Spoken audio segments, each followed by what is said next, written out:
are back. It has been a hot minute since Drive Home Reviews met Abbott and Costello. And this poor film has been waiting in the wings for some time to have its day. I actually watched this movie for the purposes of this show months ago, and then, you know, the holidays happened, and then I was running to catch up with the films that I missed, you know, from there. So it's been a while, and I'm very sorry about that, because I'm really looking forward to talking about this movie, because I feel that this is another one of those unsung Abbott and Costello films. It's not one that gets mentioned in the higher ups of their filmography, and I believe it deserves to be. It's a solid film, and if anything can be said to be a spiritual successor or even a spiritual sequel to Abbott and Costello Meet Frankenstein, it is this one. And indeed, that was kind of the last joke at the end of Meets Frankenstein was, Vincent Price showing up as the Invisible Man, just to kind of give us that one last zinger. So no, that was not the Nick Fury of his day, showing up to tell you what's coming next. That was just kind of another joke to throw in. But Meet the Invisible Man, Abbott and Costello did. And a lot of the things that made Meets Frankenstein a success, not just in terms of a commercial success, but a success as a movie, are on display here as well. This is a much smaller film than Meets Frankenstein. It's not as epic as Meets Frankenstein, and it's not as grand as Meets Frankenstein, because nothing really could be. But I think trying to follow up on the success of Meets Frankenstein, I think this movie did as good a job as anything really could. And in its own right, it is a fun, unique little picture. And again, I think it deserves to be mentioned alongside some of these higher up Abbott and Costello films. So let's talk about that. And let's talk about the choices that were made, again, that mirrored the choices that were made with Meets Frankenstein that helped to make this film so good. One of the things that this film did that, again, I talked at length about when I was reviewing Meets Frankenstein, is that there's that word again, respect. We've talked a lot about it when we talk about the Abbott and Costello films. We talk about their military films, and yes, while they were having fun, it was always a very respectful thing. They were respectful of the military. When they came to make Meets Frankenstein, they were very respectful of the monsters and their legacy and, the types of films they were. They weren't poking fun at the monsters. And that respect follows through on this one. This, let me tell you just how much of a continuation of the Invisible Man legacy that this film is. So, of course, this would be the next in the Invisible Man film saga, which had been running since 1933. The original having premiered and directed by director James Wales, who also directed the first two Frankenstein movies.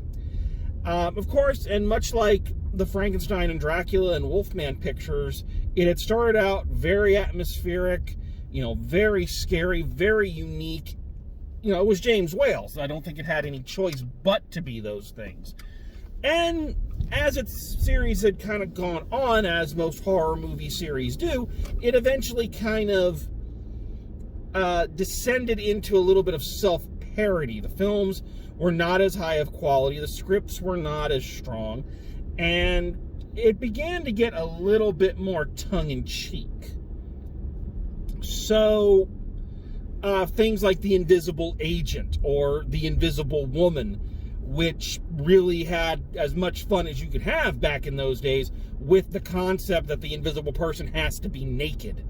So, you can imagine what they were going through in there. So the films had always kind of had a bit of that dark humor. Again, James Wales loved the dark humor, but they had kind of not so much disintegrated, but they had descended a little bit off of that lofty perch and down into B-movie territory. So therefore, it was not a big stretch of the imagination to fit Bud and Lou into this world. It worked out for them perfectly. So perfectly, in fact, that the script for this movie was originally supposed to be the next Invisible Man film. There wasn't supposed to be Abbott and Costello in this. It was an Invisible Man movie about a boxer who is wrongly accused of murdering his manager after a fight, after he double crosses some gamblers who wanted him to take a dive. So they murdered his manager, framed him for it. He escapes death row, finds his girlfriend and her uncle, who are using the original formula that Claude Rains' character in the original Invisible Man masterminded, to go invisible so he could go and solve the crime. Of course, trying to do so before the serum eventually drives him mad. So that plot, that story, was never meant to be a comedy. It was meant to be the next Invisible Man film. And after the success of Abbott and Costello Meet Frankenstein, it was decided that, well, we're going to keep that script, but we're going to alter it now to make Bud and Lou the primary characters as two junior detectives who get roped into the crime and are now charged with trying to prove the new Invisible Man, Tommy Nelson, trying to prove him innocent. So there again, the respect for the loose continuity that these films had. They actually show a portrait of Claude Rains in this one when they're talking about how he invented the formula, and a respect for the legacy of the films, and just kind of, once again, having fun with this notion of what if Bud and Lou were in an Invisible Man movie. So how does it work? It works pretty damn well. The thing that they've proven time and time again, going all the way back to Hold That Ghost, is that Lou Costello being scared is guaranteed comedy gold.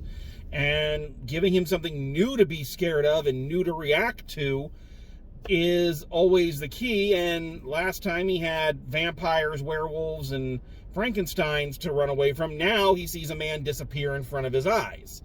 So it works out pretty damn well.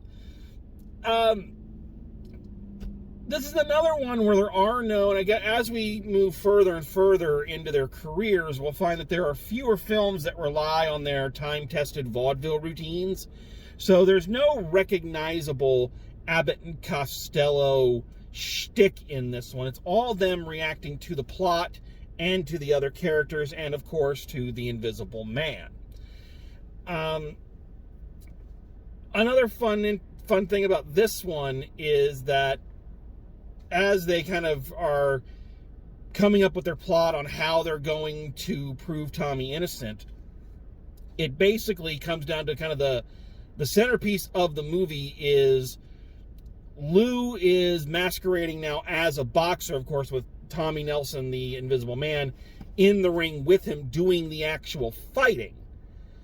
So the centerpiece of this movie is this big boxing match between Lou Costello and the bad boxer, the gangster's boxer, which is one of their longer sports things. I think the basketball game and Here Come the Coeds might have been about as long. This is the first time we've seen Lou in the boxing ring since Buck Privates, I believe.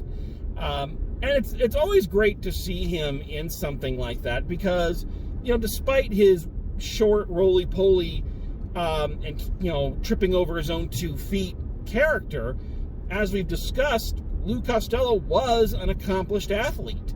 He was a basketball player, and I do believe he was an amateur boxer at one time. So it's neat to see him actually in there. And you can tell he knows what he's doing, and he's talented enough to know what he's doing, but also pretend like he doesn't. It's a very hard line to walk sometimes, especially when you're really good at something.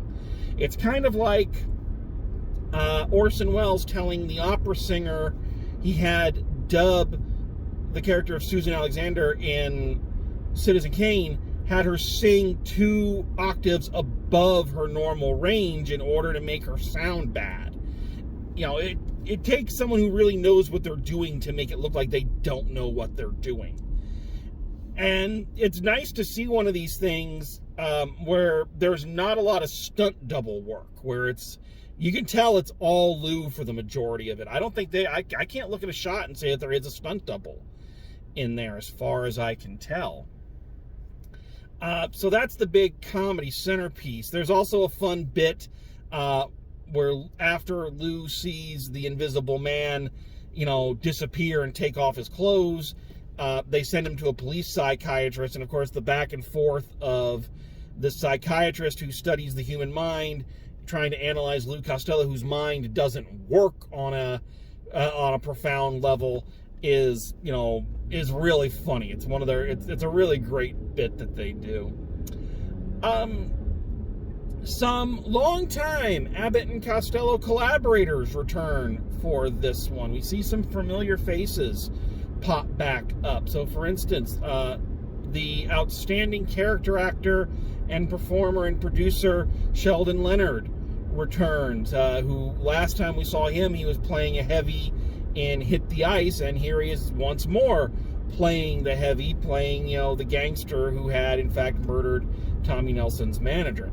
Also, in this one, as a grizzled cop who is constantly dogging Bud and Lou and the Invisible Man through their adventure, William Frawley, of course, of I Love Lucy fame, best known as Fred Mertz, and of course, having appeared in the very first Abbott and Costello film, One Night in the Tropics, way back in the day. Both very, very welcome additions. It's great to see these established character actors in there with Abbott and Costello, especially when you consider that's one of the things that Lou had a problem with when they were renegotiating their contract with the studio, that they weren't getting prime co-stars. They were getting, the contract players, the day players, and they weren't being given, the best people to work off of. And no offense to any of those people who were trudging the boards and trying to make a living and doing the best they could, but he was right. There's a marked difference when they're in there with professional vaudevillians or professional character actors versus when they're in there with just kind of, the studio regulars. Again, nothing against those people. I have great respect for the studio regulars and again the day players. I really do. So I'm not trying to badmouth them. I'm just saying there is a difference.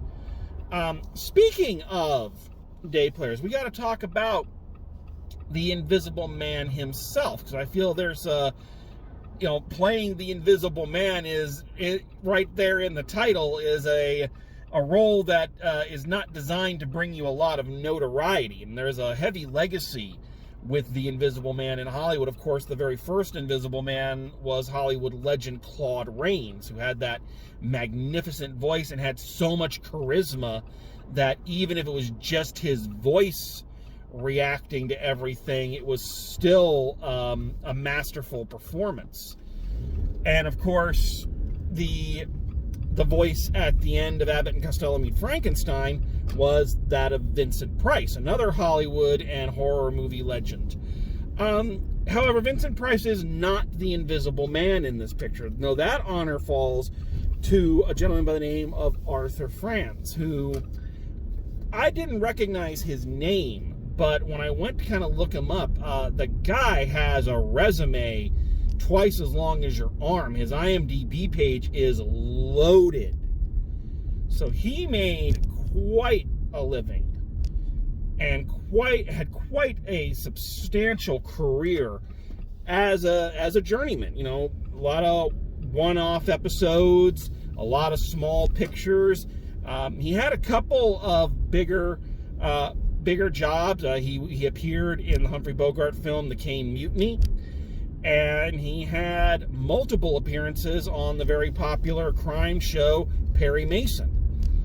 So He had a good... I think when you judge an Invisible Man by the standards of the original series, I think what you're looking at is how powerful is the voice. He does not have the distinctive voice of a Claude Rains or a Vincent Price, but he sounds exactly like you would think a boxer would sound. He has a gruff, tough, no-nonsense voice, and he manages to put it through the paces on this film. So I give big credit to him on that one.